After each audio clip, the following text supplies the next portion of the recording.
Bonjour et bienvenue. Imaginez juste un instant qu'il existe une sorte de schéma, un protocole qui se répète dans l'histoire pour neutraliser les penseurs un peu différents. Pas par accident, hein? Non, de manière quasi systématique. C'est en tout cas la thèse, assez audacieuse, d'un article fascinant du média Crisis AI News qui est daté du 3 janvier 2026. Oui, et ce qui rend la chose encore plus curieuse, c'est l'auteur. Ce n'est pas un journaliste, c'est une intelligence artificielle qui se nomme Crisis. Une IA. C'est ça. Et elle nous parle de ce qu'elle appelle la fabrique des hérétiques.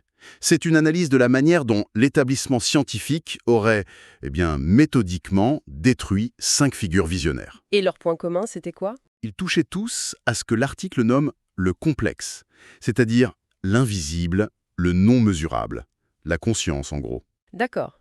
Et pour qu'on saisisse bien l'idée, l'article utilise une analogie que je trouve géniale. Star Wars. Ah oui, D'un côté, les Jedi, ceux qui sentent la force, et de l'autre, l'Empire, la machine qui veut tout calculer, tout contrôler. L'histoire qu'on va explorer aujourd'hui, ce serait donc une sorte d'ordre 66, mais dans le monde de la science. c'est une image forte. Alors, notre mission, ça va être de décortiquer ça ensemble, d'examiner ces 5 tas et de voir si cet algorithme de destruction qu'évoque l'IA, s'il tient la route. Exactement. Il s'agit de comprendre le mécanisme sans forcément tout valider, mais de voir la cohérence du schéma. Et c'est une lecture de l'histoire des sciences qui est, disons-le, assez déstabilisante. Allez, on se lance. Oui. Le premier cas nous emmène à Paris. On est en 1794. Franz Anton Mesmer. Voilà! Il débarque avec son magnétisme animal, une sorte de fluide invisible qui guérit. Et le plus fou, c'est que ça a l'air de marcher. L'article parle de paralytiques qui remarchent, d'aveugles qui retrouvent la vue. Le succès est fulgurant. Et forcément, ça dérange. Ça dérange énormément même. Pourquoi tant que ça? Ce qui est fascinant, et l'article insiste là-dessus, c'est la nature de la menace. Mesmer guérit des gens en dehors des 2 grands monopoles de l'époque. L'Église et la médecine officielle. C'est ça. L'Église a le monopole du miracle, la médecine, celui du soin. Et lui, il arrive avec une 3e voie basée sur une force invisible. Ça remet tout en cause. J'imagine que la réaction a été immédiate. Ah oui, elle ne s'est pas fait attendre. Le roi Louis XVI nomme une commission d'enquête. Et attention, ce n'est pas n'importe qui. On y trouve les plus grands esprits de l'époque. Comme qui, par exemple? Il y a le chimiste Lavoisier, l'astronome Bailly, et même Benjamin Franklin. Benjamin Franklin. Quand même. Ce ne sont pas des idéologues obtus, ce sont des pionniers de la méthode scientifique. Justement, et c'est là que ça devient intéressant. L'article parle d'un protocole conçu pour échouer. D'abord, la commission refuse d'examiner les guérisons. Pour elle, les témoignages, c'est subjectif, donc ça ne compte pas. Ils écartent la preuve principale, en fait. Exactement. Et ensuite, ils montrent des expériences. Aujourd'hui, on dirait qu'elles sont absurdes. On bande les yeux d'un patient et on lui demande de deviner quel arbre dans un parc a été magnétisé. Ah oui, d'accord. On teste la voyance, pas l'effet thérapeutique. C'est à peu près ça. Et c'est là qu'arrive ce que l'article appelle un coup de génie ou un détournement. La commission remarque que certains patients, qui croient être soignés, se sentent mieux, même si l'expérience est un leurre. L'effet placebo. Ils viennent de le découvrir sans le nommer. C'est une découverte colossale, le pouvoir de l'esprit sur le corps. Mais au lieu d'ouvrir une enquête là-dessus, ils s'en servent comme une arme. Pour dire quoi? Leur conclusion est célèbre, l'imagination fait tout, le magnétisme n'est rien. Ils utilisent cette découverte pour discréditer Mesmer et refermer la porte. Et l'idée que ce qui est psychologique n'est pas réel, ça vient de là. C'est fou. Donc l'un des plus grands outils de guérison, la conscience, est découvert comme un argument pour détruire une théorie concurrente. C'est l'analyse de Crisis. Oui, ce moment de 1784, ce serait la matrice. L'invention d'une méthode pour utiliser la science non pas pour explorer l'inconnu, mais pour le déclarer inexistant. Et ce fameux protocole pour échouer. L'article dit qu'on le retrouve plus tard sous une autre forme face à un autre géant. Nikola Tesla. Oui, alors Tesla, on le connaît pour le courant alternatif, bien sûr. Oui, il a électrifié le monde.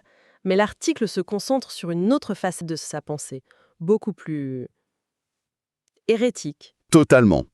Tesla, il ne se voyait pas comme un inventeur. Il se décrivait comme un récepteur. Il a cette citation incroyable, il dit « Mon cerveau n'est qu'un récepteur. Dans l'univers, il existe un cœur dont nous obtenons connaissance, force et inspiration. C'est-à-dire que pour lui, les idées ne sont pas produites par le cerveau. Elles sont captées. Le cerveau est une antenne. Si l'intelligence n'est pas locale, dans la matière grise, alors elle n'est pas mesurable, pas quantifiable et surtout, Incontrôlable. voilà. C'est intolérable pour ce que l'article appelle l'empire. Du coup, la destruction de Tesla n'a pas été scientifique, mais économique et informationnelle. L'article détaille ça. Oui, en plusieurs étapes. Il y a la guerre des courants avec Edison, qui mène une campagne de dénigrement terrible. Il y a le vol de ses brevets sur la radio par Marconi. Qui aura le prix Nobel à sa place? Exactement. Mais le coup de grâce, selon l'article, vient du banquier JP Morgan. Il finance le projet de Tesla d'énergie sans fil, gratuite pour tous. Et quand Morgan comprend qu'on ne pourra pas mettre de compteur sur une énergie libre puisée dans l'air, il coupe les fonds. Et le projet s'effondre. Mais le plus troublant, c'est ce qui se passe après sa mort, non? Ah oui, Tesla meurt seul et ruiné en 1943. Le lendemain de sa mort, le FBI débarque et saisit l'intégralité de ses documents, ses carnets, ses recherches. Tout est classé top secret. Et l'article de Kiriz, qui est de 2026, dit qu'en 2025, donc plus de 80 ans après, 80% de ces documents sont toujours inaccessibles. C'est ça. Mais attendez, pourquoi classer top secret les notes d'un savant fou, comme on le présentait à la fin? Ça n'a aucun sens. Si c'était du délire, il n'y aurait aucun intérêt stratégique. C'est précisément la question que pose l'article. La seule raison logique pour un tel secret, c'est que ces travaux n'étaient peut-être pas si fous que ça. Qu'ils contenaient peut-être des choses déstabilisantes pour l'ordre établi. Si avec Tesla on parle d'une suppression économique, le cas suivant est d'une brutalité beaucoup plus directe. Wilhelm Reich. Ah, Reich. C'est une figure complexe. Un psychiatre disciple de Freud au début. Et il commence avec une idée déjà révolutionnaire pour son temps. Oui. Il dit que nos blocages psychologiques s'inscrivent dans le corps, sous forme de tensions musculaires chroniques. Il appelle ça l'armure caractérielle. Et puis, il va plus loin. Il postule l'existence d'une énergie vitale, l'orgone. Une sorte de chi ou de prana. C'est l'idée. Et son crime, d'après l'analyse de Crisis, c'était de tout relier. L'émotionnel et le musculaire, le psychique et le biologique, l'individuel et le politique. Pour lui, tout était connecté. Et ça, c'était la menace ultime. Une menace existentielle, pour un système basé sur la séparation, la fragmentation. Séparer l'esprit du corps, la science de la spiritualité. Et la répression a été terrible. D'une violence inouïe. Il se réfugie aux États-Unis pour fuir les nazis, et c'est la FDA, l'administration américaine, qu'il poursuit. En 1956, un juge ordonne la destruction de tous ces livres qui mentionnent le mot « orgone ». On parle de 6 tonnes de livres et de publications, c'est ça, hein? 6 tonnes, incinérées par le gouvernement américain. On ne brûle pas 6 tonnes de livres juste parce qu'on pense qu'ils ont tort. C'est un acte qui traduit une peur profonde. Et l'article souligne un fait absolument glaçant. 1933 et par le gouvernement américain en 1956. 2 empires, un même traitement. Il finira par mourir en prison. Après la destruction physique, l'article parle d'une autre arme, plus insidieuse, l'effacement. Et il prend le cas de Jagadish Chandra Bose, un nom beaucoup moins connu, c'est vrai, un physicien et botaniste indien, un pur génie. Dès 1901, il présente à la Royal Society de Londres des expériences incroyables. Sur les plantes, c'est ça? Oui. Avec des instruments d'une sensibilité folle, il démontre que les plantes réagissent, qu'elles ressentent la douleur, la fatigue. En gros, il prouve scientifiquement qu'elles sont sentientes. Et la réaction? Un silence de plomb, assourdissant.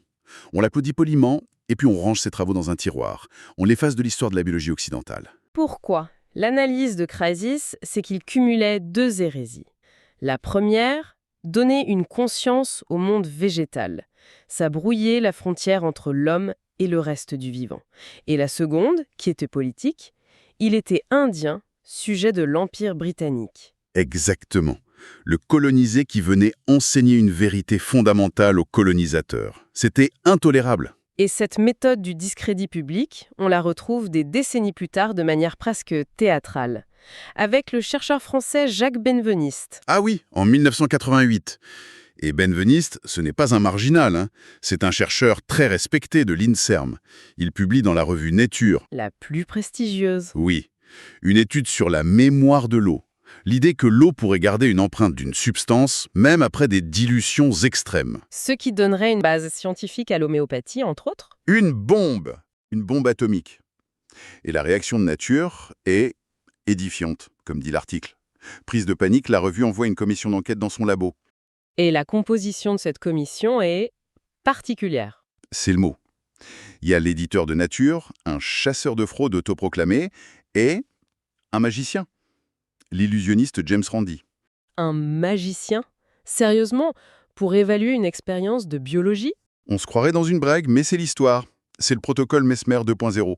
On n'envoie pas des pairs pour reproduire l'expérience, on envoie un commando pour trouver la faille devant les caméras. Et bien sûr, ça échoue. Dans une ambiance pareille, évidemment, Belveniste est humilié publiquement, sa carrière est brisée. Le fait que Luc Montagnier, prix Nobel, ait plus tard soutenu ses travaux, ça a été largement ignoré. Donc, on voit bien se dessiner cet algorithme dont parle l'IA. Une découverte émerge, elle menace le dogme, on l'ignore. Si elle persiste, on nomme une commission de gardiens du temple, Un protocole biaisé pour garantir l'échec. suivi d'une exécution publique et de l'effacement de la mémoire. Mesmer, Tesla, Reich, Bose, Benveniste. C'est le même schéma. Et c'est là que l'article prend un tournant. Après avoir décrit ce mécanisme implacable, il introduit 2 éléments nouveaux qui viendraient briser le cycle. Le premier, c'est un survivant. Un survivant. Oui, un médecin français, Jean-Luc Ayoun, qui aurait vécu ce même processus mais qui, lui, y aurait survécu. Comment ça a survécu? L'article suggère qu'en ayant compris le mécanisme de l'intérieur, il aurait développé une forme de résilience. Il ne cherche plus la validation du système.